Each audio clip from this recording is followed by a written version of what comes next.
Assalamualaikum warahmatullahi wabarakatuh. Saudara-saudari yang dirahmati Allah sekalian, selamat malam kepada semua, salam sejahtera.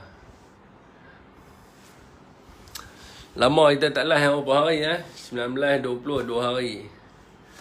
2 hari kita tak live Asyik live kat TikTok Muhammad Muhsin, waalaikumsalam. Muhammad Muhsin. Oh, Muhsin. Sahabat saya, Janah Guntur, waalaikumsalam.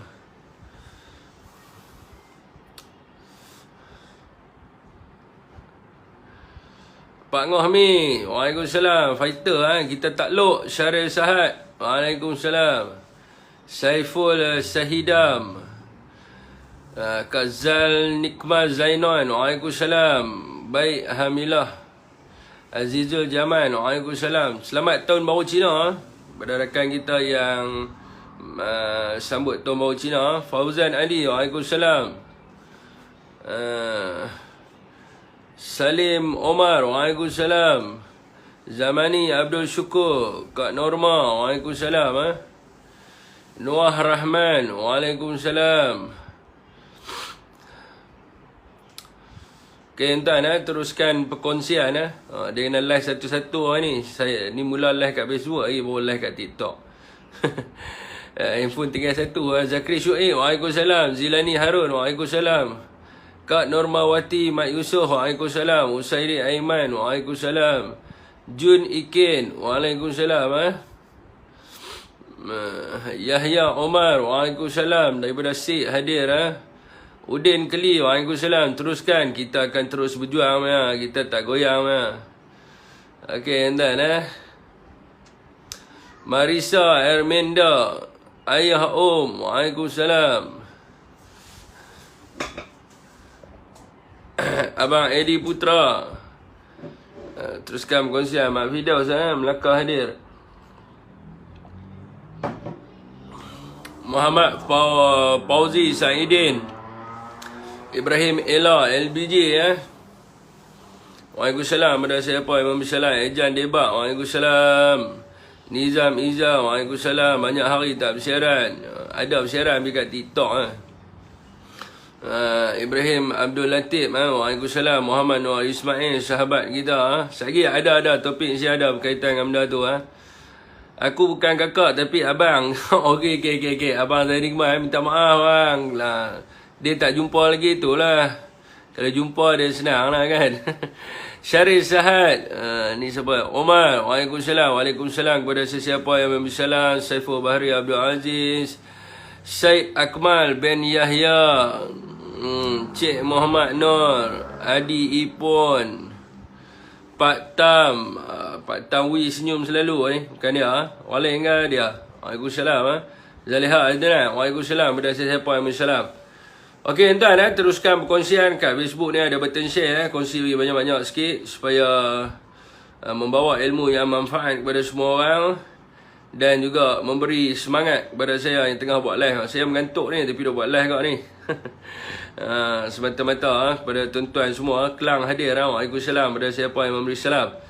Okey tuan yang pertama sekali saya nak mengumumkanlah bahawa perjuangan pengeluaran KWSP saudara semua tidak sia-sia.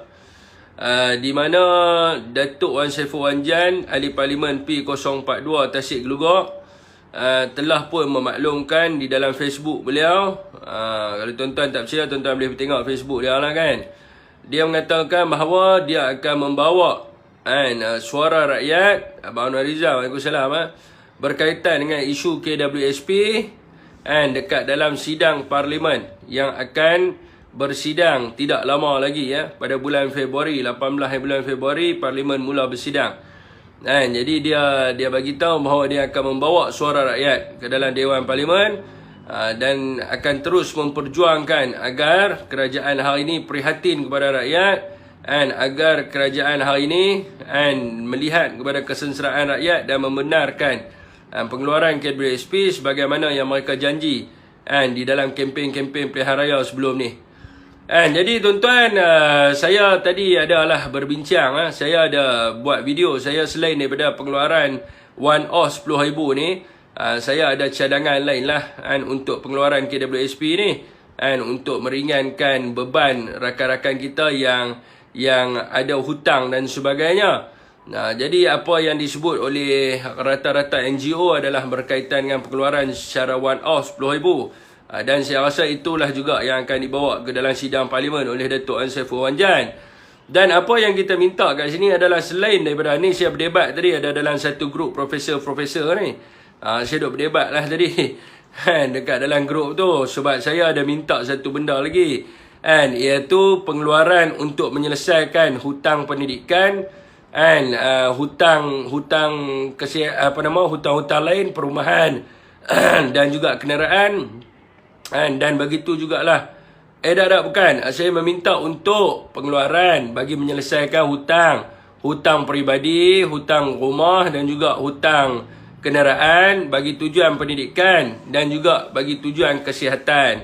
Sebab apa tuan-tuan, skop pengeluaran ni ada di dalam pengeluaran bagi akaun yang kedua. Cuma sekarang ini saya tak tahu apakah perbezaan di antara akaun kedua dan juga akaun pertama. Yang kita tahu apa yang dibriefkan oleh KWSP, akaun pertama dan akaun kedua itu adalah simpanan masa tua, sama aja. Cuma akaun pertama ni adalah share daripada majikan, sebanyak 70%, dan 30% daripada share majikan ni dimasukkan dalam akaun yang kedua.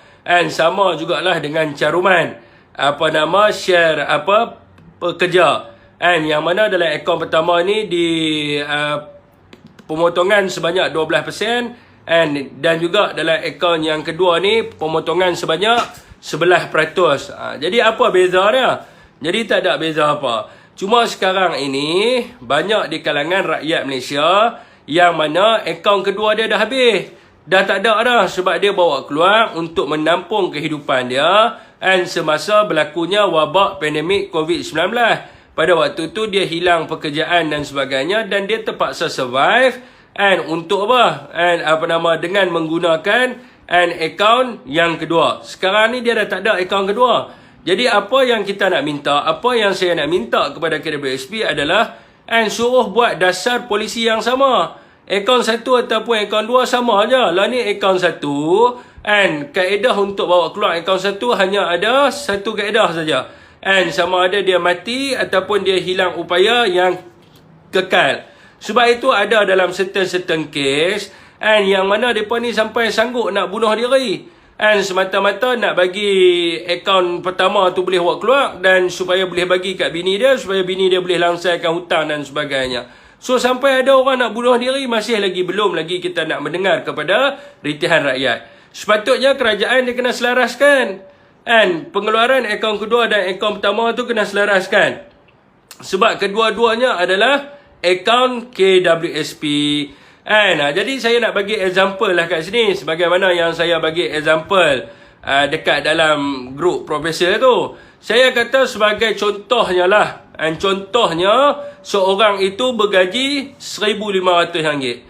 Dengan kenaikan OPR dan sebagainya, ada orang kata OPR tak naik, dikekalkan kepala otak dia. OPR memang naik 2.75, cuma bank minta untuk naik 3.0. Jadi ditangguhkan. Bulan Mac ni baru naik 3.0, sekarang ni 2.75. Ada peningkatan tak? Ada lah, daripada 2.50 naik 2.75 pada bulan Disember. Cuma pada bulan Januari bank minta naik 3.0, tapi tak boleh, kerajaan tak bagi, so kekalkan. Tapi akan naik pada bulan Mac. Jadi dengan peningkatan OPR kepada 2.75 ni, rakyat terpaksa menanggung beban hutang yang lebih tinggi. Ansuran rumah dia kena bayar lebih, ansuran kenderaan pun kena bayar lebih, dan juga begitu jugalah dengan pinjaman peribadi yang mana yang flexible rate, bukannya fixed rate ni. Jadi sebagai contohnya, kalau kata dia gaji RM900, sekarang ni dia terpaksa membayar rumah lah RM900 as example. Jadi kalau kita tengok, potongan KWSP per kerja adalah 11%. ataupun bersamaan dengan RM165 daripada 1,500 penerimaan dia punya pendapatan dia. Dan juga untuk share majikan adalah 12% ataupun bersamaan dengan RM180. Dan sekiranya balance rumah dia ada tinggal lagi RM40,000 lagi dan dia terpaksa bayar ansuran sebanyak RM900 dan dia ada lagi dia punya tunggakan yang dia tak bayar yang menyebabkan mungkin rumah dia nak kena lelong dan sebagainya. So apa masalah untuk dia nak bawa keluar akaun pertama untuk selesaikan hutang rumah dia tersebut? Kalau kita tengok berdasarkan rate yang saya sebut, RM40,000 yang dia nak bawa keluar tu adalah bersamaan dengan 10 tahun yang ditambah share majikan dan juga share pekerja sebanyak RM165 plus dengan RM180. So sekiranya lah KWSP bayar terus kepada bank, RM40,000 dan dia pun dapat selesaikan hutang rumah dia tu, maka KWSP boleh letakkan syarat-syarat yang tertentu. Antaranya adalah menaikkan caruman pekerja daripada 11% kepada 30%. Untuk mereka yang nak bawa keluar duit untuk bayar rumah dia semula. So kalau kata dia ambil caruman pekerja daripada 11% naik kepada 30% bersamaan dengan RM450. Plus dengan caruman majikan yang 12% tu RM180. Dan secara keseluruhannya adalah RM660. RM660 ni tak perlu nak masuk akaun 2 apa dah. Masuk terus direct kepada akaun yang pertama. So dalam masa 5 tahun saja, kerajaan boleh dapat balik RM40,000 tu. Untuk jadikan sebagai simpanan dia yang mana dia buat keluar RM40,000 tu. So dengan itu juga rakyat dapat menikmati penambahan pendapatan dia. Sebab sebelum ni dia kena bayar rumah RM900. So kalau dia dah bayar dah kepada bank full RM40,000, so dia cuma naikkan dia punya caruman sebanyak 30%, iaitu sebanyak RM450 sebulan. So dia ada penambahan pendapatan RM450 lagi. Sebab sebelum ni dia kena bayar RM900. So sekarang dia bayar RM450 dekat KWSP. So dia ada balance RM450 untuk dia belanja, untuk dia punya diri dia dan juga untuk dia punya keluarga dia dan sebagainya. So inilah yang saya sebut berulang-ulang kali dekat dalam live saya, dekat dalam video saya, berulang kali saya sebut. Sebab apa? Sebab apa kita nak rakyat rumah nak kena lelong? Apa kerajaan bagi tahu? Tak apa, lelong dulu rumah. Rumah lelong dulu, lepas tu esok tua beli rumah baru. Kereta tak apa, biar dulu, kereta dia kena tarik, kena lelong dulu, esok tua beli kereta baru. Anak dia nak belajar ni, suruh pi pinjam PTPTN, suruh pi pinjam Along dan sebagainya. So anak dia nak belajar juga menjamin kepada masa depan dia. Sebelum ni kalau anak dia nak belajar, dia boleh buat keluar akaun yang kedua. Sekarang ni akaun kedua dia dah habis dah, dia nak buat keluar apa? So akaun pertama dia ada, anak dia nak belajar. Kalau anak dia nak pergi belajar doktor ke, engineer ke, so dia akan menjamin masa depan ibu bapa dia. So kenapa kita tak boleh fikir benda ni? Lepas tu Prof tu bagi tahu kat saya, dia kata, oh kita tak sepatutnya bawa keluar duit rakyat. Kerajaan kena fokus untuk membantu rakyat dan sebagainya. Lah, dia CA, contohlah CA, dia buat loan rumah. Dan dia dah nak habis bayar dah, ada lagi lebihan RM40,000. Kenapa dia tak boleh buat keluar wang KWSP dia untuk selesaikan loan rumah dia? Macam mana kerajaan nak bantu bayar hutang dia? Tak pernah ada di dunia kerajaan tolong pergi bayar hutang orang. Dia berhutang, rumah dia nak buat keluar duit dia sendiri bayar. Apa masalahnya? Apa masalah kalau dia nak buat keluar duit dia untuk bayar hutang dia sendiri? Duit dia. Dan rumah tu jadi aset dia. Esok harga rumah ni meningkat. Jadi saya pun tak faham lah kadang-kadang dengan wakil kerajaan ni. Sampai dia tak boleh nak fikir. Dia jumut dia punya pemikirannya. Adakah duk sembang tentang kerajaan akan bagi bantuan? Bantuan apa kerajaan akan bagi? Bantuan apa? Setakat nak bagi setahun 1,800. Nak bagi setahun 2,400. Adakah rakyat boleh hidup dengan setahun 2,400, 1,800 ni? Rakyat tak boleh hidup. Tapi mereka nak selesaikan hutang mereka. Kenapa tak boleh rakyat nak selesaikan hutang? Kenapa tak boleh? KWSP bayar saja terus kepada bank. Bayar terus dekat bank, bayar dekat universiti dan sebagainya. Bukan kita minta suruh bagi cash 40,000. And orang sampai nak bunuh diri, tuan-tuan. Sebab apa? And dia nampak akaun pertama tu dia boleh buat keluar sekiranya dia mati. Dia nak pergi terjun ni, nak bunuh diri supaya boleh bantu bini dia, supaya bini dia boleh bayar rumah. Sampai tak ratus orang nak buat keluar duit. Agak-agak syarat tu bila dia mati, duit tu boleh buat keluar. So baik dia pergi bunuh diri.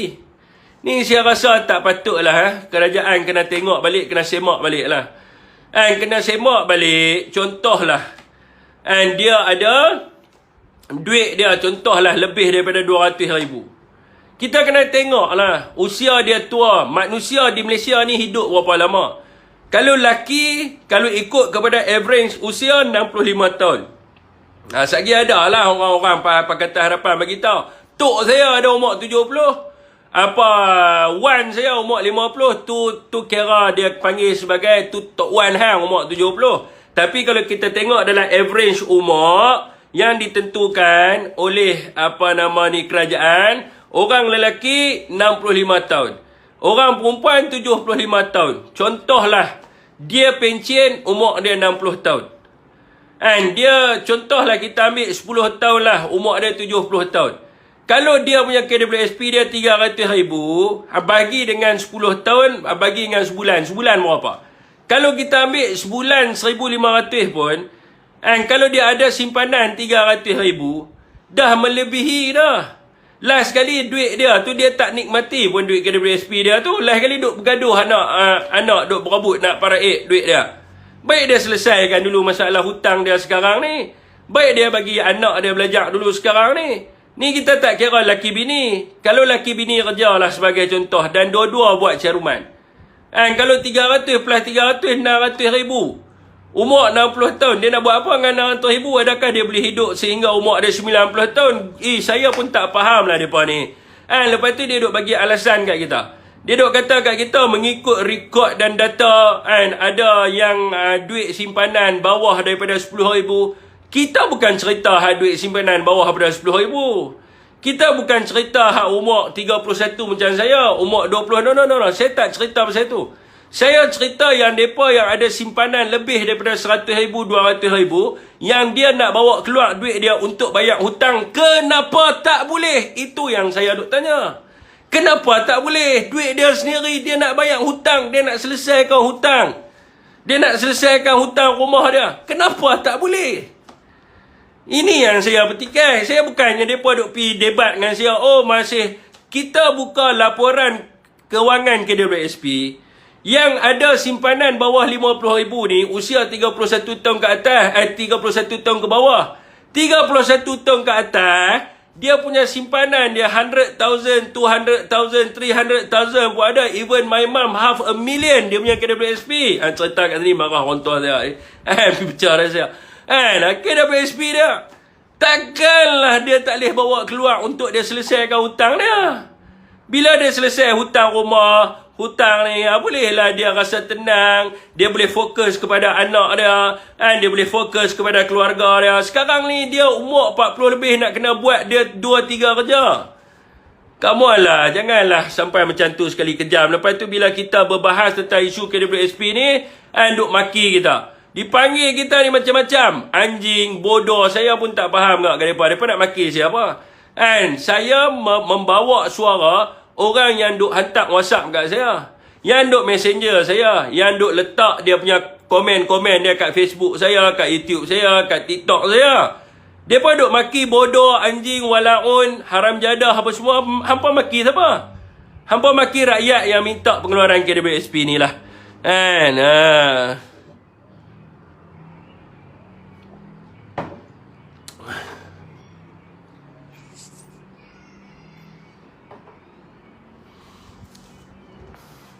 Okey, tuan-tuan. Kerajaan otak lanjut. Saya tak kata, hang kata.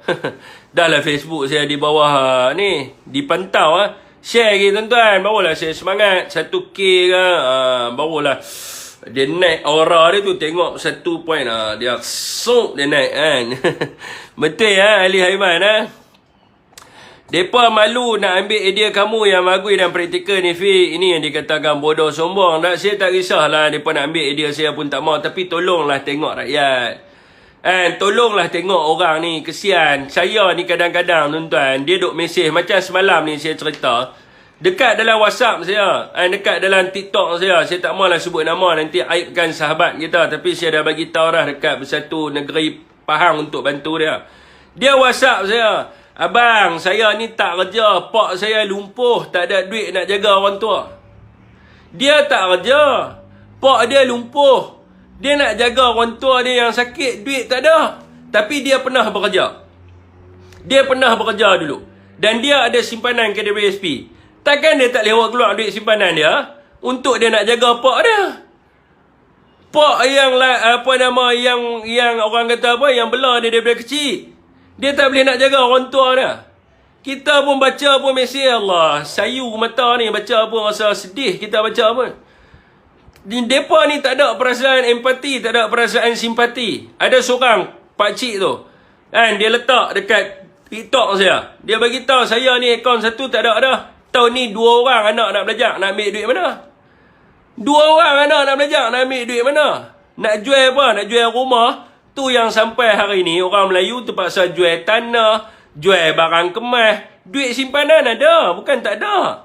Duit KWSP ada nak bagi anak pergi belajar untuk jamin masa depan anak dia dan diri dia. Koklah anak dia boleh jadi doktor yang bagus, boleh jaga dia. Dia tak ada duit, dia nak pergi cari duit tak mana, dia nak pergi korek tak mana. Last kali jual rumah. Jual rumah, lepas tu rumah tak ada anak duduk. Kena pergi cari rumah zakat. Padahal duit simpanan ada. Anak nak belajar. Ada seorang bagilah ni kereta duk tunggu nak kena tarik BIP biaya hutang dia beradik. Ni ada seorang. Lepas tu ada seorang tu, bukan hutang banyak mana pun, hutang 2,000 budak perempuan. Nama nak kena blacklist. Nak kena sikri, sita apa semua, 2,000. Takkan 2,000 pun tak boleh, KWSP tak boleh buat keluar. Duit simpanan contohlah ada 40,000. 2,000 tak boleh untuk bayar hutang. Kawan nak bayar hutang 2,000. Tak ada duit nak bayar hutang. Tak mau bagi nama blacklist. Sagi susah. Nak buat kerja apa pun susah. Nama blacklist. Nak minta kerja pun payah. Kau kena bankrupt 2,000 kan, mana nak tahu. RM2,000 tak ada. Takkan nak pergi penyan dialog. Takkan tak boleh buat keluar. Bukan banyak 2,000. Bagi dia buat keluar 2,000 suruh dia bayar hutang. So dia tak payah fikir dah pasal hutang. Lepas tu ada lagi. Dalam tuan-tuan tengoklah, tuan-tuan rajin-rajin ni tuan-tuan. Tuan-tuan pergi dekat Facebook saya. Facebook ni banyak geng-geng yang orang muncai ni, kena duk maki lah. Tuan-tuan pergi YouTube saya, tuan-tuan pergi TikTok saya, tuan-tuan pergi tengok. Tuan-tuan pergi baca satu-satu komen. Kod menteri ni dia tak mau baca, pegawai khas saya tak mau baca, tuan-tuan pergi baca tengok, tuan-tuan rasa. Kalau duduk kat kedudukan saya, apa tuan-tuan rasa? Saya ni kira hari-hari membaca masalah orang dan saya buat video ni, saya duk buat live ni adalah untuk bagi tahu ni rakan-rakan kita. Saya tak dapat apa, sejak bila saya minta yang mereka duk kata kat saya bodoh, anjing semua ni. Kan, kita ni rakyat tuan-tuan, takkan kita tak boleh minta kepada kerajaan. Oh, bila kita minta, dikatakan kepada kita ni walaun. Lah, pilihan raya dah habis dah. Kami ni rakyat. Awak, adakah rakyat Malaysia syarat dia kenalah register ahli Pakatan Harapan? Ada tak ditulis kat situ? Seorang rakyat Malaysia mestilah seorang ahli Parti Keadilan Rakyat, Amanah ataupun DAP. Mana ada? Tak ada tulis. Oh, bila orang Pakatan Harapan, oh okeylah. Tapi bila kita rakyat biasa pergi minta kat mereka, oh anjing, bodoh. Apa memang manusia pun saya tak tahulah. Ni ada seorang lagi ni pula. Ni sekok lagi. Saya panggil sekok mampu happy kan. Lepas ni nak kena panggil dengan SKMM pun panggil lah. Hari tu panggil pun tak ada apa, rampas telefon dia. Kes pun tak ada. Kita pergi tanya, lawyer tanya, apa kenyataan palsu yang dikeluarkan oleh Encik Syafiq? Kenyataan palsu dia adalah merujuk kepada beliau mengatakan menteri mengadakan mesyuarat kabinet berkaitan dengan isu babi untuk kesejahteraan rakyat. Lawyer kata apa? Ni bukan dia kata, ni adalah tajuk dalam berita. Berita Malaysia kini punya tajuk menteri bawa isu babi ke dalam mesyuarat kabinet. Ini tajuk berita. Kalau dia kena kenyataan palsu, Malaysia kini kena dulu. Kenapa Syafiq Alim kena, Malaysia kini tak kena panggil? Apa misleading isu? Apa kenyataan palsu? Tak ada kenyataan palsu, saja nak anaya orang je. Sebab saya duk bercakap dekat dalam live, Fahmi Fazil takut. Bila takut, arahkan pegawai ambil tindakan ke atas saya. Sedangkan tajuk berita tu adalah tajuk berita dalam Malaysia kini. Saya bubuh dekat dalam video saya. Dan masa dalam siasatan saya tunjuk, ni kat TikTok saya dah cerita dah, kat FB saya belum cerita lagi apa kes saya kena siasat. Ni saya cerita. Bila kita bising, lepas tu dia tanya saya, macam mana you tahu kata menteri ada buat mesyuarat berkaitan dengan isu babi? Saya kata, macam mana saya tahu? Dalam video tu saya bubuh punya besar rujukan surat khabar kenyataan daripada Yang Amat Berhormat Menteri. Yang Amat Berhormat Menteri kata dia menerima kertas cadangan berkaitan dengan isu babi untuk dibawa masuk ke dalam mesyuarat kabinet. So dekat situlah saya tahu. Lepas tu dia tanya saya pula, dia kata macam mana yang boleh mengatakan bahawa menteri mengatakan isu babi ni adalah untuk kesejahteraan rakyat Malaysia. Saya kata, can you read the full article baru you tanya saya. Dalam kenyataan akhbar, menteri kata isu babi untuk kesejahteraan rakyat Malaysia. Bukan saya kata. Saya quote dan saya tanya soalan. Dalam video tu saya tanya soalan, apa kepentingan isu ayam dengan telur berbanding dengan isu berkaitan dengan babi. Saya kena siasat sebab kes babi. Saya duk pejuang telur dengan ayam punya banyak, tak kena siasat, mereka tak ambil langsung pun. Isu KWSP, isu telur, isu ayam, mereka tak ambil langsung. Lepas tu mereka ambil isu babi. Tak pasal-pasal member-member semua gelar saya sebagai pik babi. Kurang ajar. Sebab kena siasat pasal kes babi. Pengawal tahun hidup saya pada tahun 2023, tarikh 19 hari bulan 1 tahun 2023, saya disiasat berkaitan dengan isu babi. Allah, maruah diri saya terpalit. Sepatutnya saya kena siasat buat isu ayam telur, bolehlah. Jadi ini isu babi. Kan? Tak ada benda lain. Okey tuan-tuan, hari ni Rafizi. Macam mana rakyat tak marah? Duk tak duk suruh menteri bukan nak selesai masalah. Nak suruh apa? Memulaukan peniaga-peniaga. Suruh boikot peniaga-peniaga. Dan peniaga yang enggan turun harga barang, rakyat semua kena memulaukan mereka. Kena boikot mereka. Sebab harga barang asas dah turun. Saya nak tanya Menteri Rafizi ni. You ni rajin bagi data, rajin bagi angka. Cuba bagi kat rakyat. Harga barang asas apa yang turun? Harga barang asas apa yang turun ni saya dapat? Harga ayam. Di antara RM9.90 sehingga ke RM12. Saya dapat daripada peruncit harga ni. Harga telur D, grade D RM13.50. Grade C RM16.50. Grade B RM16.90. Grade A RM17.40. Barang apa yang turun ni? Barangan Nestle naik harga. Milo daripada RM18 naik RM22. Barang apa ni? Cuba bagi tahu kat kita. Barang apa yang turun ni? Senang jadi menteri. Harga barang ni, suruh boikot peniaga. Tak payah pergi makan apa semua. Habis tu orang yang berniaga tu, esok apa jadi kat dia? Bankrupt, kedai tutup. Peruncit-peruncit apa jadi kat dia? Kedai tutup. Sebab apa? Sebab pembohongan yang menteri buat. Menteri kata harga barang turun. Harga mana? Harga apa yang turun sekarang ni? Bagi data dan sebagainya, kerajaan tak buat apa langsung hari ni. Kita nak minta jangan buat kenyataan yang bersifat politik. Nak claim semata-mata harga barang tak turun, claim kata harga barang turun.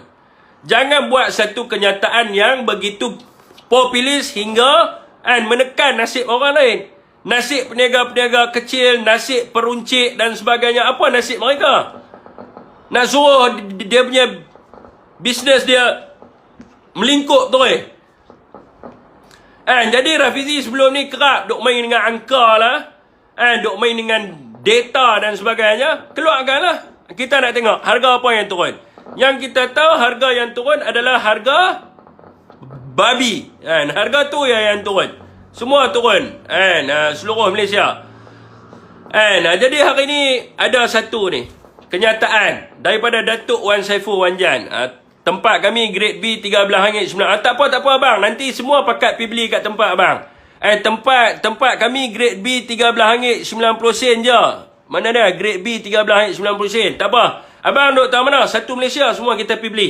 Abang beritahu abang duk tahu mana? Seluruh Malaysia ni 865 semua kita pergi beli kat tempat abang. Sebab apa? Kalau tempat abang seorang je murah. Jadi semua kami pergi beli. Abang beritahu tahu mana kita pergi beli ramai-ramai di tempat abang. Tu style orang Pakatan Harapan. Tempat saya murah. Abang beritahu tempat tahu mana? Semua satu Malaysia daripada Perlis sampai Johor memang semua kena pergi beli kat tempat dia ya. Orang Kedah pun kena pergi beli kat tempat dia. Orang Perlis pun kena pergi beli. Jadi saya malas nak layan lah geng-geng trooper-trooper mereka ni. Jadi tuan-tuan hari ni ada pendedahan. Yang ni kerajaan kena jawab segera. Pendedahan yang telah pun dibongkarkan oleh Datuk Wan Saiful Wan Jan. Datuk Wan Saiful Wan Jan telah pun mengeluarkan kenyataan di dalam berita yang mengatakan bahawa merujuk kepada laporan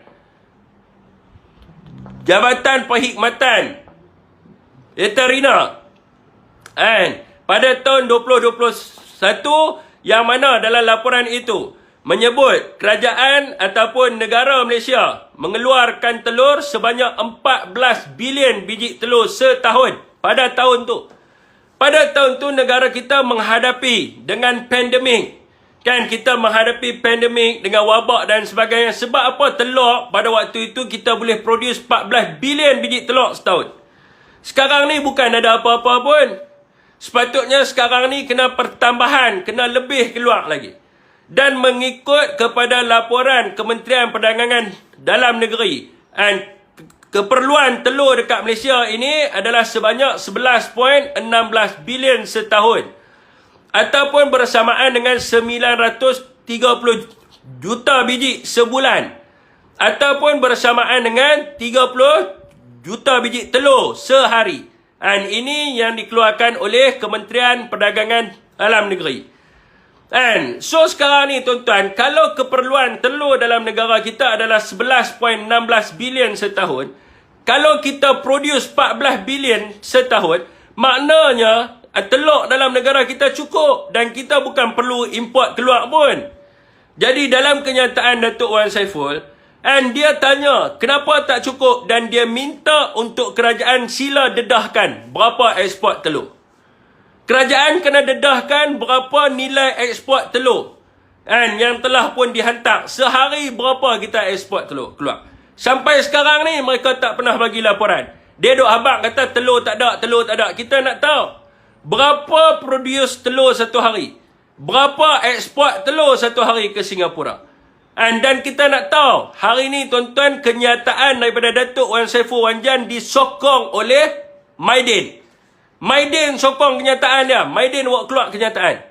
Maidin juga suruh kerajaan dedah siapa penerima AP import telur. Siapa yang dapat? Sebelum ni orang Pakatan Harapan bagi tahu kat rakyat Malaysia yang dapat AP ni adalah Maidin, pembohong. Kalau Maidin dapat AP, kenapa dia keluar kenyataan akhbar tanya siapa dapat AP? Dan Maidin minta supaya AP ini dibuka. Sebab kerajaan sebelum ni di bawah Ronald Kendi, bila kita berhadapan dengan isu ayam harga mahal, AP dibuka. Semua orang boleh buat masuk dengan harga yang lebih murah. Sekarang kita nak tahu, kerajaan bagi AP kat siapa? Siapa bawa duit? Pendedahan Datuk Wan Saiful Wan Jan ini merujuk bahawa kerajaan hari ini telah pun melindungi kartel-kartel telur. Tuan-tuan, pengusaha telur ekspor telur ke luar negara sebab nak dapat keuntungan berlebihan. Sebab itu mereka ekspor ke luar negara. Dan orang yang import telur daripada negara luar yang jual harga mahal dekat dalam negara kita sebab dia nak dapat keuntungan. Jadi kerajaan menjaga mereka yang nak dapat keuntungan dengan menindas rakyat di bawah. Kemudiannya bawa keluar kenyataan macam orang bodoh kata suruh nak apa? Suruh kita memulaukan kedai runcit. Suruh kita memulaukan kedai makan. Nak melingkupkan bisnes di kalangan orang Melayu yang banyak. Jadi ini kerajaan kena jawab. Kita minta kepada Mat Sabu jangan lari, tolong jawab soalan yang telah pun dibuat oleh ahli parlimen Tasik Geluguk. Dia tanya dan you respon, jangan lari. Pergi sampai India nak cari telur, lalas sekali tipu rakyat. Bohong rakyat. Telur dalam negara kita setahun 14 bilion kita produce. Kat mana telur ni pergi semua? Okey tuan-tuan.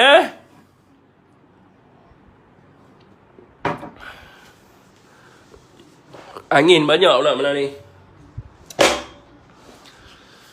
Saya nak baca komen Ustaz. Rafizi Menteri Cak Ayam cuma pandai cakap tetapi tak pandai buat kerja. Baik letak jawatan. Betul, letak jawatan ni lebih bagus. Yang turun saving saya je, Syarif Sahad. Jangan tanya abang, saya saving langsung tak ada lah. Kering. Tak ada apa lah. Nak pergi mana-mana pun jimat. Kena berjimat. Mana boleh pergi jalan kaki lah. Takut apa minyak kereta. Depa habaq minyak RM1.05. Tapi lah ni minyak pun duk mahal dengan kenaikan harga barang dan sebagainya. Nak pergi mana-mana pun, kalau mana dekat jalan kaki ya Abang Jamil lah. Waalaikumsalam. Atas cadangan DAP SPY melindungi katil telur. Fik, bagi Rona Kiandi tunjuk fakta yang lama supaya rakyat lebih celik. Saya kalau boleh bawa masuk Rona Kiandi dekat lalan live saya, tuan-tuan, saya bawa masuk dah.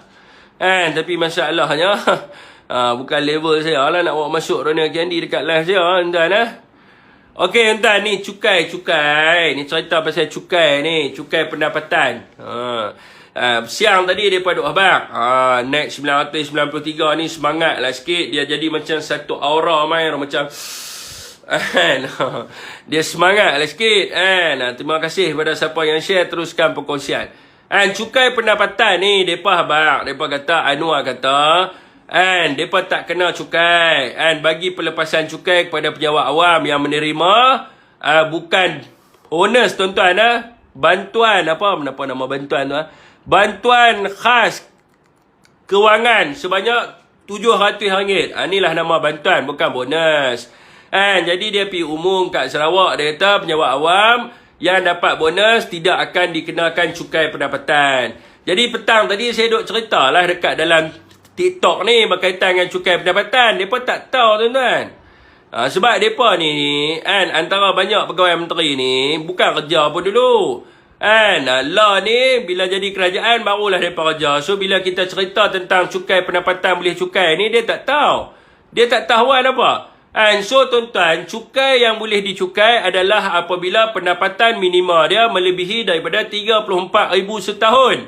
Ataupun dia menerima pendapatan dia sebulan bersamaan dengan RM2,900 ke atas.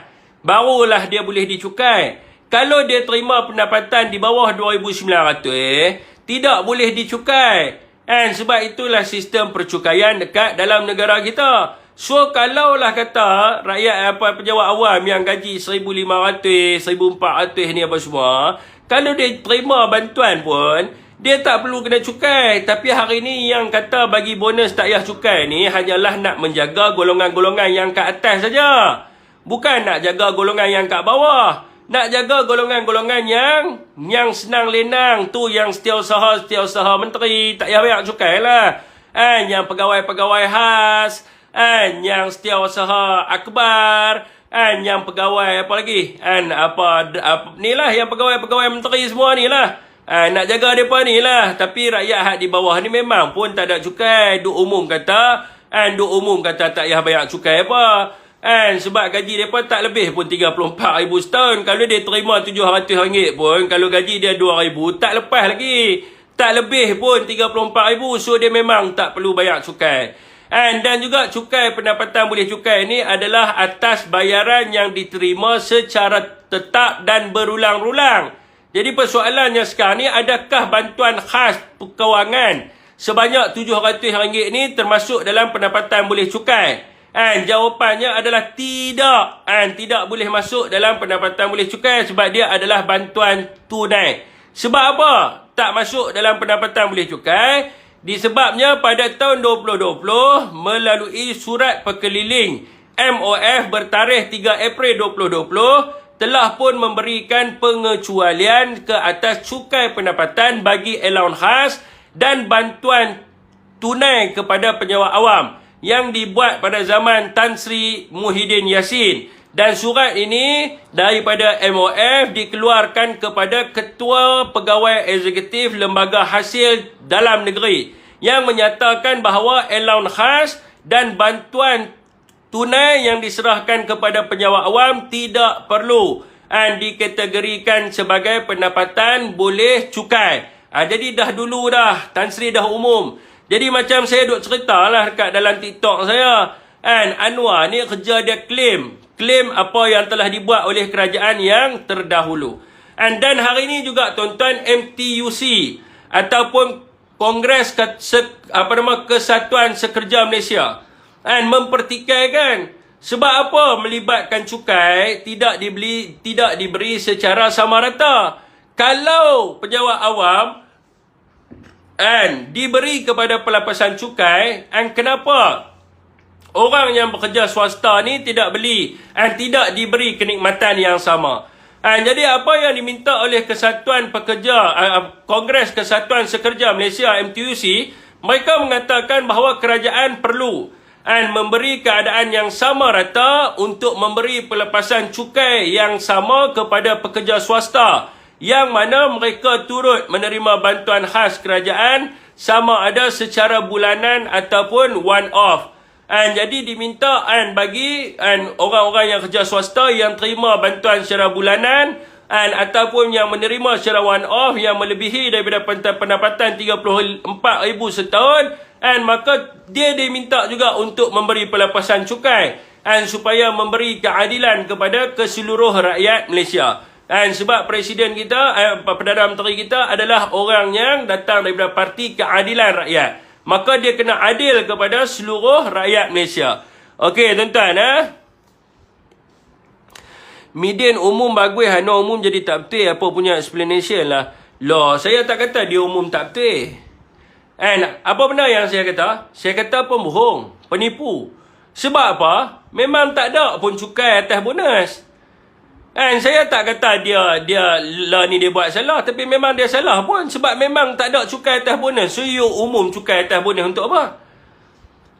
Saya memberi pelepasan cukai kepada penyewa awam yang menerima bantuan khas RM700. Sedangkan penyewa awam tu gaji dia tak lebih 34,000 setahun. Dia memang tak kena cukai pun. So nak pelepasan apa? Nak pelepasan apa kalau dia tak kena cukai? Aduh. Susu lembu sapi dapat nama. Itu saya kata agenda perbodohan rakyat. Dan rakyat pun percaya, oh terima kasih kami dapat pelepasan cukai lah. Pelepasan cukai apa? Gaji hang pun tak lepas nak bayar cukai. Gaji hang sendiri pun hang tak kena cukai. So hang duk sibuk pasal hang lepas cukai tahu mana. Hang punya pendapatan pun sebulan tak sampai 2,900. Baru duk ada 1,500, 1,800. Lepas tu lepas tu duk sibuk tu, terima kasihlah PMX, terima kasihlah PM10 sebab bagi kami pelepasan cukai. Padahal dia pun tahu sebab ramai rakyat-rakyat yang bengap-bengap terutamanya adalah ahli-ahli mereka. Betul ya kan, semua tak lepas 34 kes tu. Mizi mungkin lepas lah. Setiausaha menteri, pegawai tugas-tugas tu lepas lah sebab gaji mereka 3,000 lebih.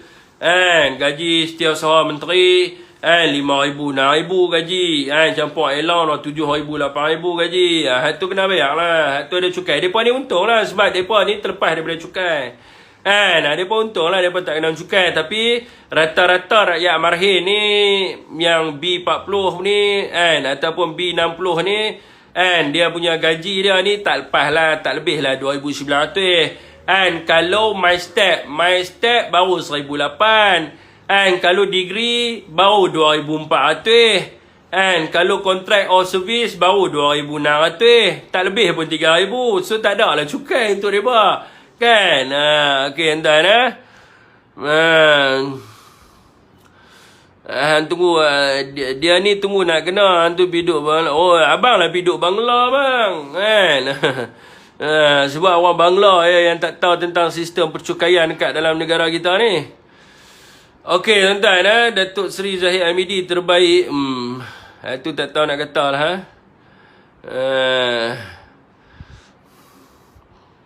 Depa cium tangan dia. Itulah pasal dia. Tu yang jadi bangang tu. Kawan baru lepas basuh berak, pergi cium.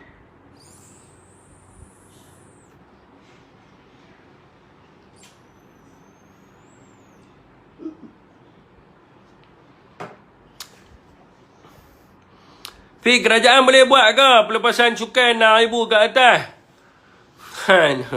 RM6,000 kat atas tak boleh lah tuan-tuan. Dia macam ni tuan-tuan. Kita kena anggap satu benda lah.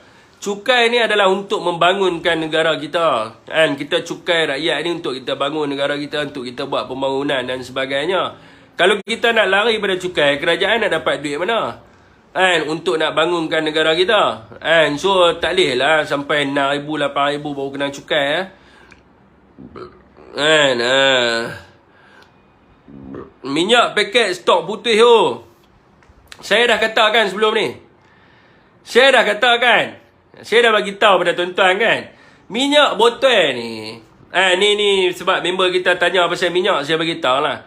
Minyak botol dulu depa bagi jual dengan harga mahal. Nak jual pilah sampai 40 ke 50 ke. So dia open, tak letak harga shilling. Sebab apa? Sebab bila minyak botol 5 kilo ni tak ramai orang beli. B40 tak beli minyak botol 5 kilo ni. M40 pun tak beli. So, dia jual dengan harga yang mahal tapi production dia kurang. Untung dia sama. Jadi, dia boleh fokus kepada minyak paket. Minyak paket sekotak. Kalau kat peruncit baru untung 50 sen. Kalau kata pengeluar ni untung berapa banyak. So, dia kena main dengan volume. Bila dia main volume, dia bawa keluar banyak. So, dia bolehlah dapat untung. Sebab orang beli minyak paket dia. So, sebab itulah dulu minyak paket ni berlambak-lambak. Sebab mereka nak main volume. So, minyak paket ni memang banyak lah. Pada zaman Tan Sri, pada zaman Ismail Sabri, minyak paket ni memang betul-betul banyak punya. Sebab orang daripada dia nak beli minyak 5 kilo, baik dia beli minyak paket ni RM2.5. Sekarang ni, kerajaan tekan letak harga shilling minyak botol RM30. Bila minyak botol tak RM30, dia tak boleh jual macam dia nak ambil keuntungan atas ni. Dia kena main volume. Bila dia main volume, dia kena tambah minyak 5 kilo tu banyak. Sebab itulah ni, minyak 5 kilo bersepah-sepah minyak 5 kilo. Dulu minyak 5 kilo tak banyak. Lah ni satu tray penuh minyak 5 kilo. Minyak paket tak ada. Tu dia minyak ni dia punya kaedah dia macam tu. Kaedah dia macam tu. Kalau hang letak harga shilling 5 kilo, minyak paket tak ada. Tapi kalau harga shilling tak letak dekat minyak 5 kilo, minyak paket bersambah. Sebab dia nak main volume. Minyak paket ni kerajaan akan tekan dia suruh keluar minyak paket. So dia nak untung, dia kena main volume. So minyak hak ni dia kurang tapi harga mahal lah. 5 kilo ni dia kurang tapi harga 47, 50, 52. Sebab tak ramai orang beli. Sebab dia boleh dapat untung. Walaupun dia keluar kurang, untung tak beza jauh pun, untung lebih kurang sama je. Tapi volume dia sikit lah sebab dia boleh untung. Tapi kalau kata dia tak boleh nak harga nak buka, dia kena tekan. So apa dia buat? So dia akan main volume kat minyak 5 kilo. Aduh. Kita duk bagi tahu dah, lama dah kita duk bagi tahu. Lah langsung tak ada kan minyak paket kan? This is problem ni daripada zaman bila pun memang macam tu. Semalam beli minyak 5 kilo RM35. Yalah, letak shilling tu.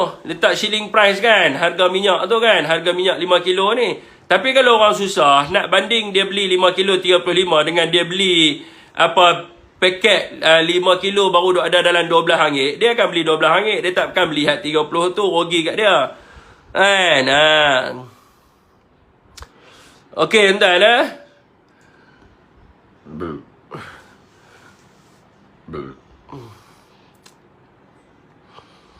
Zaman PN dapat M40, sekarang dah tak dapat dah. Jilat jangan tak jilat. Apa benda pula dah.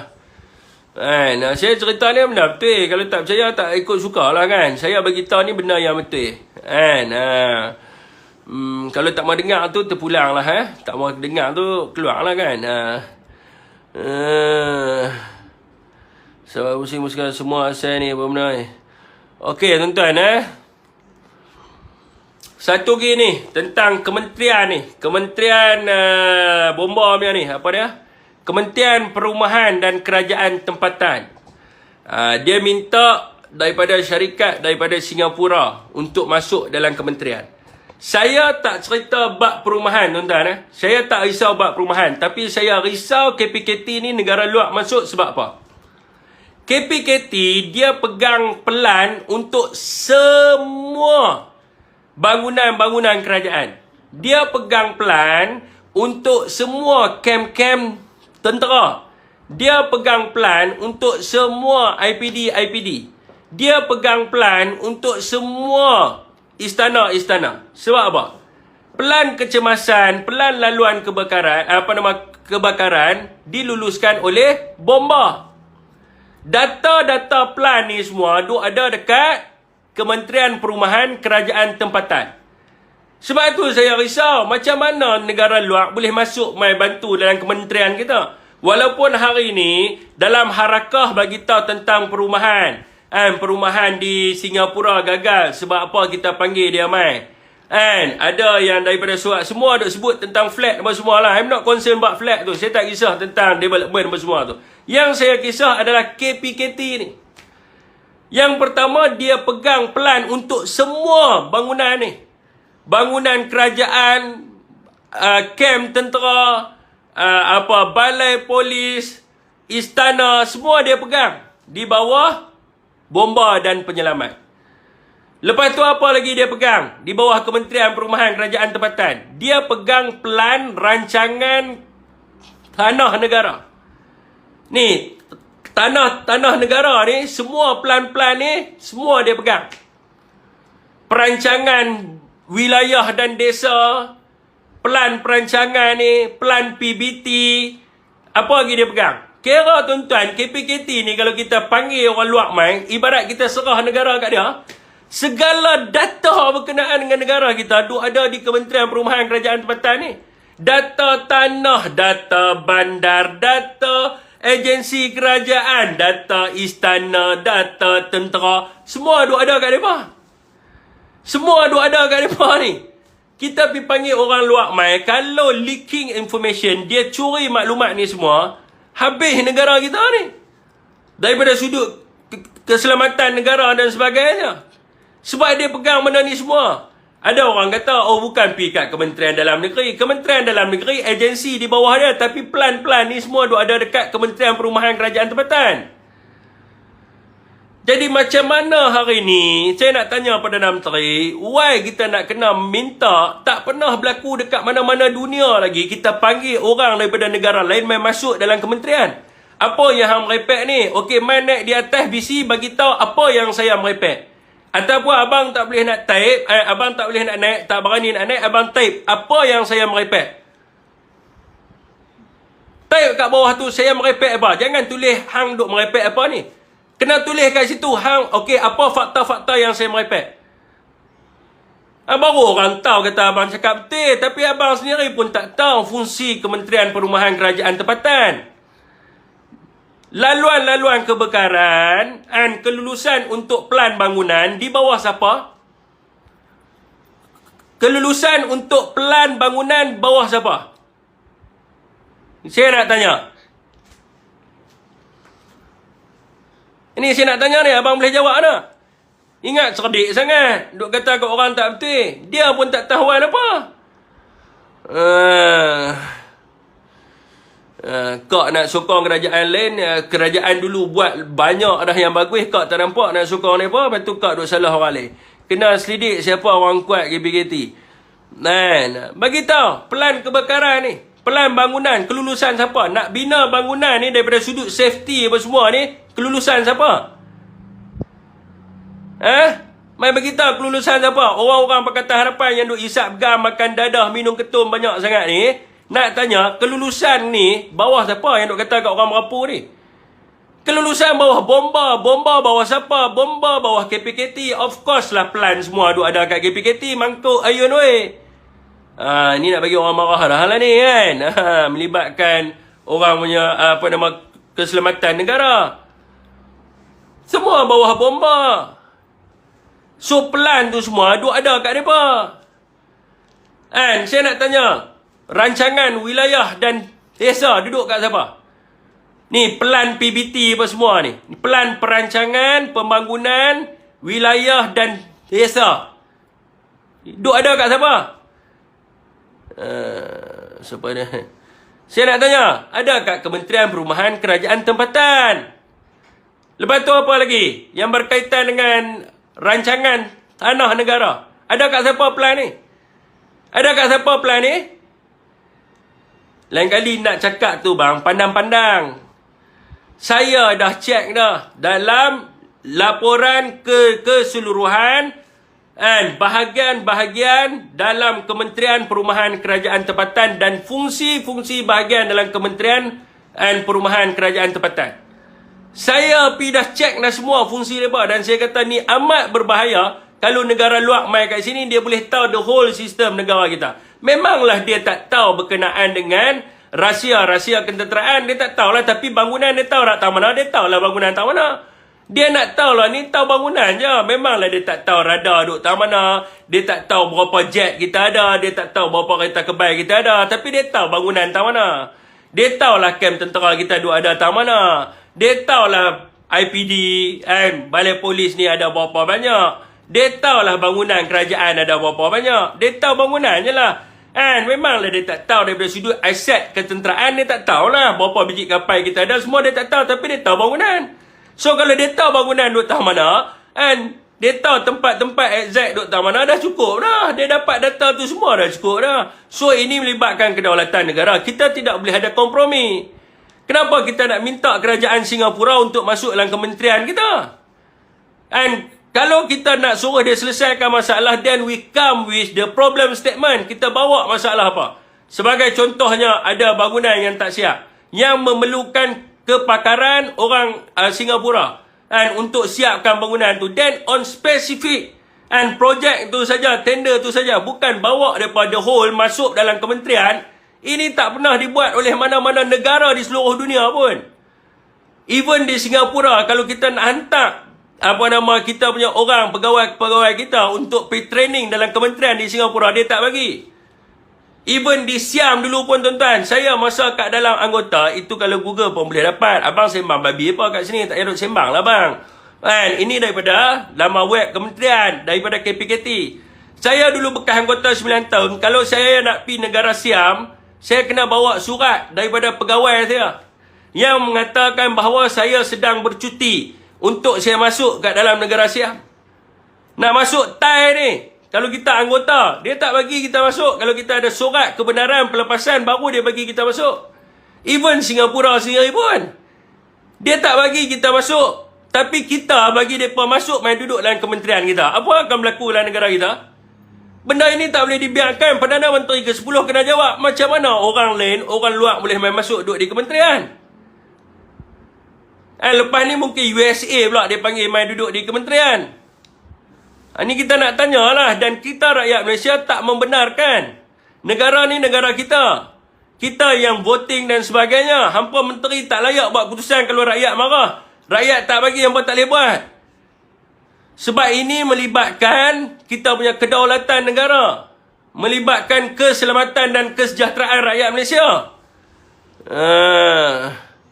Sengaja buka rahsia kepada musuh kita. Betul. Sebab tu MP DAP nak ambil jawatan ni. Betul. Anthony Loke baru-baru ni pun memuji-muji Lee Kuan Yew. Maksudnya mereka masih lagi membawa ideologi yang dibawa oleh Lee Kuan Yew. Google Map apa bodoh lah. Google Map bukan semua. Ni pelan bangunan. Pelan bangunan. Pelan bangunan, faham tak? Hang nak buat satu bangunan, hang nak dapat kelulusan keselamatan, dekat mana tangga bangunan, lift dekat mana hang letak, bangunan tu bentuk macam mana, plug point kat mana. Semua plan ni duk ada di bomba. Sebab bomba boleh bagi kelulusan untuk keselamatan bangunan tu. Google Map, dia tengok tahu mana kawasan ni, the whole, hang tahu hang nak masuk blueprint bangunan tu lah, senang cerita. Han nak pergi masuk bangunan tu macam mana, tang mana dia ada terowong rahsia apa semua segala ni. Manalah nak tahu. Bomba tahu benda ni semua sebab dia punya blueprint tu duk ada di bomba. Dan hari ni han nak panggil orang, nak serah han punya plan bagi kat orang. Kan, ramai yang koyak rabak biasa, geng-geng Pakatan Harapan ni, dia otak mereka tak ada. Mereka besar ni otak mereka. Otak mereka besar ni je. Kalau otak mereka ni boleh jadi besar ni sikit, dia boleh fikir apa yang saya sampaikan. Tapi dia boleh proses besar ni je. Jadi bila besar ni, nak proses tak boleh, ketuk punya teng kosong. Kalau kita pergi bercakap di sebelah telinga ni, panggil dia abu. Kosong, tak dengar apa. Hanya orang yang tak sayang negara ya. Rakyat lebih bijak daripada menteri. Bomba bagi CF. DAP dan PAP adik-beradik bahaya untuk Malaysia. Belum masuk lagi dah kecoh. Pasal dah belum masuk, kita tak lagi masuk. Belum masuk, kita tak lagi masuk. Kita tak mahu pergi masuk. Rakyat Malaysia tak lagi masuk. Siapa orang PH nak pergi masuk? Kami rakyat Malaysia tak mahu. Awak rakyat Malaysia lagi hebat lah tuan-tuan. Tuan-tuan, saya nak bagi tahu yang buat sistem Skynet ke apa dan dekat negara China tu, student sekali dengan saya di Universiti Malaya. Yang buat sistem tu di Singapura sekarang ni, yang tengah memakai sistem dia punya bandar selamat punya sistem, yang dibuat oleh syarikat nama dia McV. Yang buat sistem tu profesor di Universiti Malaya. Yang buat sistem tu, yang buat sistem yang tuan-tuan tengok bandar selamat Singapura tu, yang nampak cantik, dia punya kamera dia boleh saman apa semua. Yang buat sistem tu one of our Malaysian professor dekat Universiti Malaya. Ni yang buat apa nama dekat mana, Australia ke apa, yang ada apa, dia ada pipe gas kat bawah tanah tu. Pipe gas bawah tanah, kalau berlakunya banjir, air akan masuk dalam saluran tu, akan pergi dekat dia apa flood bank. Ada satu tank. Ikut yang gas tu punya tank. Dia buat dua dalam satu. Yang buat tu siapa dia? Yang buat tu budak satu kelas dengan saya di Universiti Malaya. Yang buat the whole blueprint system tu.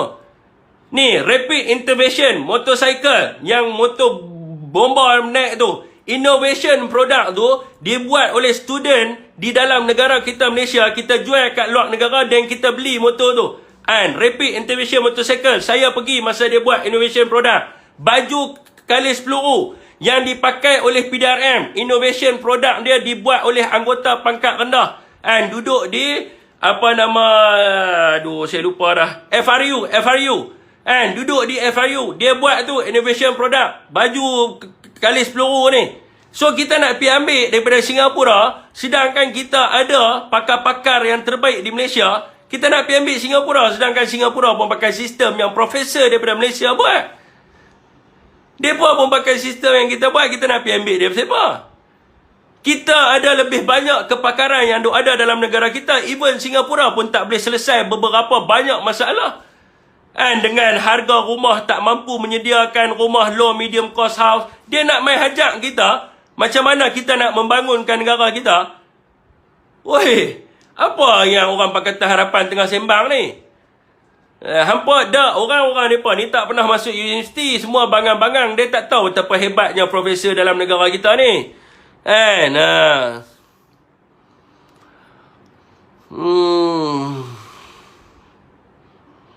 Itulah Malaysia ni ramai pakar pergi invite luar punya punah. PN jadi kerajaan ekonomi teruk sembang ganggu. Lah ni ekonomi lagi teruk lah. Tak, saya heran orang Pakatan Harapan duk bagi tahu kat kita, kerajaan dulu teruk, then you buatlah lagi bagus daripada kerajaan dulu. Lah ni you tak buat lagi bagus pun. You tak tunjuk kata you lagi bagus daripada kerajaan yang terdulu. Lepas tu you kata kerajaan dulu teruk. Kerajaan dulu teruk. You ingat apa budak-budak Kalau kami teruk dulu, no problem, tak ada masalah apa. Then you prove bahawa kami teruk dengan you buat lebih baik daripada kami. Masalah yang sekarang ni you buat lagi teruk daripada kami. Kami harga telur tak pernah naik sampai cecah harga RM16 dah. Tidak pernah berlaku dalam sejarah di Malaysia harga telur cecah RM18.9. Tak pernah berlaku dalam sejarah Malaysia. Nak kata apa? Nak kata apa lagi bagus? Dalam sejarah Malaysia, ayam tak pernah cecah sampai RM12-13. Nak kata apa? Dalam sejarah Malaysia, tak pernah kita import telur daripada India. Tak pernah. Sejarah tahun bila bagi tahu? Tahun bila kita import telur daripada India? Tahun 90-98? Tahun bila kita import telur daripada India? Tak pernah. Then you nak kata apa? You nak kata apa yang hampa buat hari ni lebih baik daripada dulu, sedangkan dulu tak pernah import telur daripada India. Dia baru lagi bang. Ni tak payah sembang tentang baru. Saya nak bagi tahu dekat you, dekat United Kingdom, baru ni pilihan raya dimenangi oleh Liz Truss. Liz Truss letak jawatan selepas 45 hari. Sebab apa dia letak jawatan 45 hari? Sebab dia gagal dalam belanjawan. Dia tidak boleh menguruskan ekonomi dia dengan baik. Dia tidak boleh menarik pelabur asing masuk dalam negara dia. Within 45 days, rakyat di United Kingdom suruh dia letak jawatan. Termasuk ahli parti dia, suruh dia letak jawatan. Lah ni Prime Minister of United Kingdom is Rishi Sunak. Rishi Sunak ganti tempat dia. Nak cerita apa? Tu UK 45 hari. Hampa kat sini dah dekat 60 hari. Apa yang hampa buat?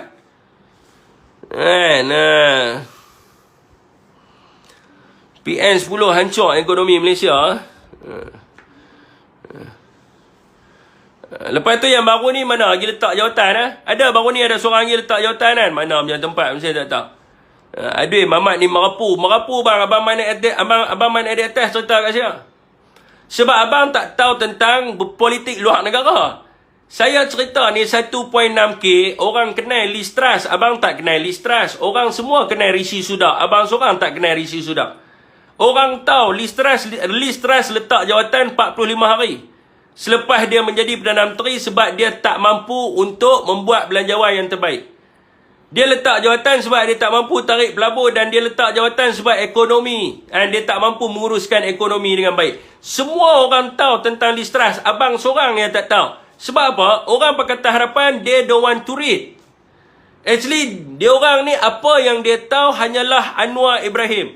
Dia tak mau membaca, dia tak mau menyelidik, dia tak mau mengkaji, dia tak mau apa. Yang dia tahu Anwar Ibrahim. Then when people ask him about Liz Truss and Rishi Sunak, dia tak tahu. Yang dia tahu apa dia? Bohong. Dia tahu itulah sebab apa yang Anwar cakap, itulah bagi dia kebenaran. Sedangkan dia tak kenal pun siapa Liz Truss, siapa Rishi Sunak.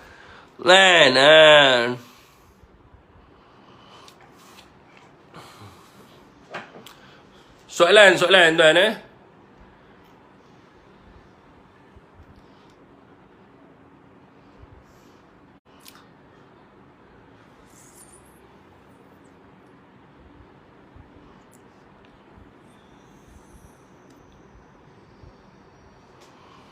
Yang baru ni letak siapa dia? New Zealand Dia tuan-tuan, 100 hari ni adalah tempoh masa untuk kerajaan bagi tahu matlamat dia. Ni daripada tahun 1998 cakap saya lah menteri ekonomi terbaik dunia. Saya dilantik oleh IMF, dilantik oleh Bahrain sebagai board of director bank in Bahrain. And since 1998, right now is 2023. How many experience did Anwar have? How many experience? Berapa banyak dia punya experience yang dia ada? Yang hampa duk cakap since 1998, hampa duk bodoh semua orang ni. Berapa banyak yang hampa yang dah bodoh? Menteri nu bodoh, menteri ni bodoh, Tengku Zafrul bodoh, kawan ni bangang. Sejak daripada 1998, semua orang bangang, orang PKR saja cerdik. Sejak daripada tahun 1998, mereka bergerak di jalan, mereka buat bersih dan sebagainya. Kalau kami jadi menteri, kalau kami jadi Perdana Menteri, kami akan buat itu, kami buat ini, kami akan buat itu, kami buat ini. Sekarang ni bagi tahulah apa you nak buat. Apa you nak buat dengan Malaysia sekarang ni? You nak buat apa dengan Malaysia sekarang ni? 60 days dah, 60 hari dah daripada tarikh akad sumpah. You nak buat apa? Apa matlamat? Apa visi? Misi nak bawa ke mana? Mana rangka belanjawan? Nak belanja duit negara, ni 18 hari bulan nak bentang belanjawan di dalam parlimen, rakyat tak tahu menentang apa you nak bentang. Tak pernah berlaku dalam sejarah Malaysia. Perbentangan bajet yang orang kata apa, bayangan bajet tu langsung tak ada. Lepas angkat sumpah dah angkat 140 bilion belanja. Bayar gaji pejabat awal 80 bilion. The balance buat apa? Balance daripada 140 bilion tu buat apa? 60 bilion lagi buat apa? Dan tidak mau bahas dalam parlimen. Parlimen pada 20 hari bulan habis awal. 12 tengah hari semua belah. Lah ni bajet adalah 376 bilion. 140 bilion dah langsam, tinggal 200 bilion lagi. Nak belanja apa 200 bilion?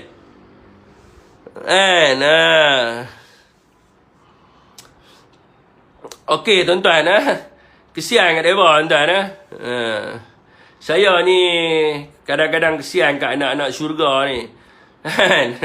Anak-anak syurga ni, mereka ni yang mereka tahu adalah mereka hanya ikut papa mereka.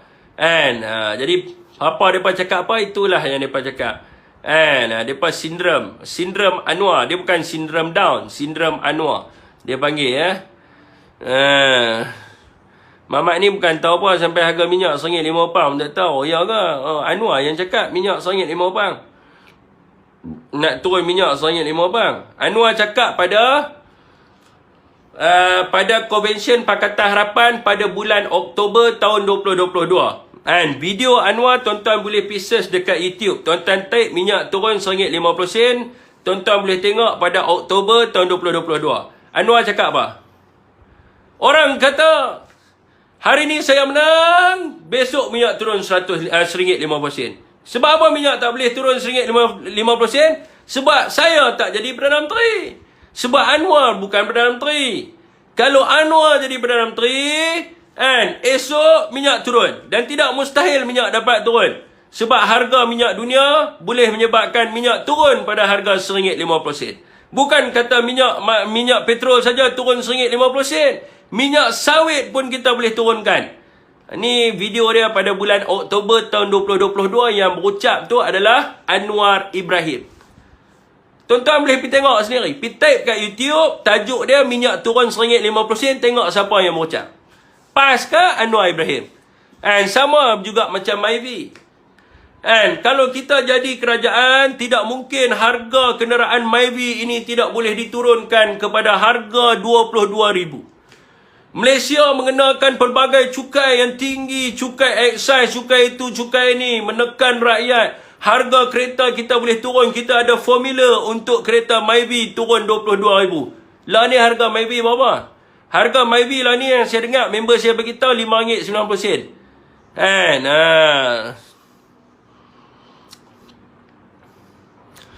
Okey tuan-tuan, saya rasa cukuplah setakat tu saja. Kesian kat mereka lah sebuh banyak-banyak malam ni. Saya kira lepas teriak pula duduk di bucu katil. Dia kata kat papa saya. Dia kata kat papa saya. Dia kata kat papa saya. Nanti menangis pula kan. Kesian kat mereka. Saya kira duduk di bucu katil kan. Syafiq kata kat papa saya. Syafiq kata dekat papa saya. Papa Syafiq kata papa. Biar saya habiskan dulu. Saya kira dia pandai, dia susah kan. Anak-anak papa dia berkali kira, dia kuat mengadu kan. Saya kira saya kena panggil dengan orang tu, kena panggil dengan SKMM lah apalah. Okeylah tuan-tuan, saya rasa setakat tu saja untuk hari ni. Wabillahi taufiq wa hidayah. RM1.50 tu masa tahun 2013 lah bingai. Hang kata kat aku bingai. Sekarang ni hampir buka. Kalau pada bulan Oktober 2022, Anwar sebut minyak turun RM1.50, satu keturunan hang semua bingai. Berani betting tak berani betting? Seluruh keturunan hang semua bingai, bodoh, bahlul. Berani betting tak berani betting? Dia tak cakap pun. Kalau saya boleh tunjuk video Anwar sebut pada bulan Oktober tahun 2022, minyak turun RM1.50, satu keturunan hang semua bingai. Mana dah? Kalau saya boleh tunjuk. Papa sebatau. Kalau saya boleh tunjuk video tu. Boleh. Satu keturunan hang bingai. Sekali dengan hang, sekali dengan semua, satu keturunan hang semua bingai. Kalau saya boleh tunjuk.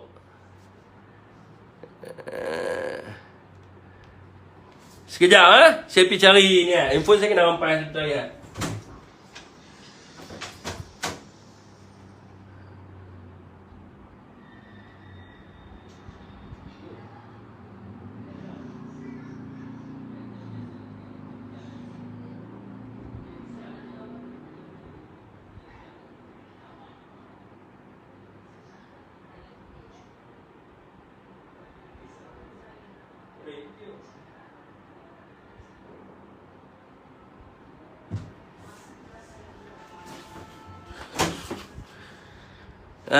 Sumpah dia jadi menggarung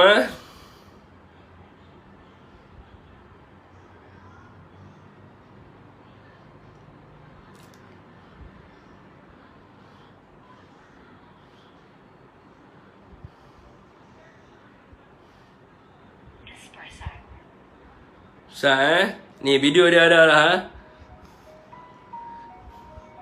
Saya tunjuk video tu, satu keturunan dia bingai. Sebab dia tak mau baca, dia tak mau pergi tengok.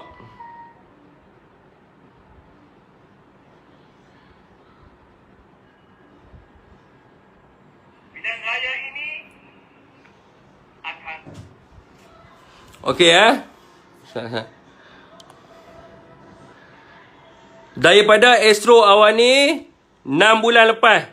6 bulan lepas, bulan berapa? Dengar.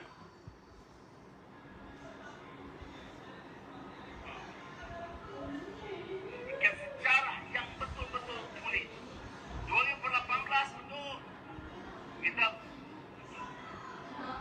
capai dan jadi sejarah baru menolak. Tapi malangnya kita tidak boleh bawa agenda reformasi. Sangat terbatas. Sudah tahu 2 minggu sekali, tiap minggu saya jumpa. Mengesah dalam ketiga itu. Semua dijawab ya. Apa kita? Sekarang kalau kita berjaya kali ini, janji kita kepada rakyat, insya-Allah kita akan tunaikan.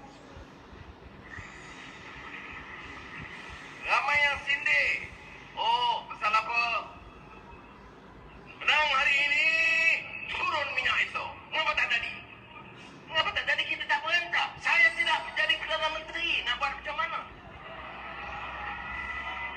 Kalau sekarang, dengan harga minyak sekarang, tidak ada sebab minyak tidak boleh turun. Dengan harga minyak kelapa sawit sekarang, tidak ada sebab minyak kelapa sawit tidak boleh.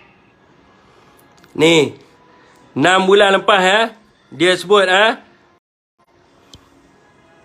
sebelum pilihan raya dan hari kempen. Tahun 2000 berapa tu? 6 bulan lepas. Tahun 2000 berapa? Ramai orang kata esok minyak menang. Esok kita menang, minyak turun. Nak buat macam mana? Saya bukan Perdana Menteri. Bingai 7 keturunan. Sebab itulah saya kata, gunalah otak, fikir, pergi cari. Orang cakap, pergi cari, betul tak betul? Kalau kita duk papa, kena tipulah dengan papa. Kena tipulah dengan papa. Dah lah papa tu suka tipu orang. Gunalah otak, pergi cari, pergi tengok.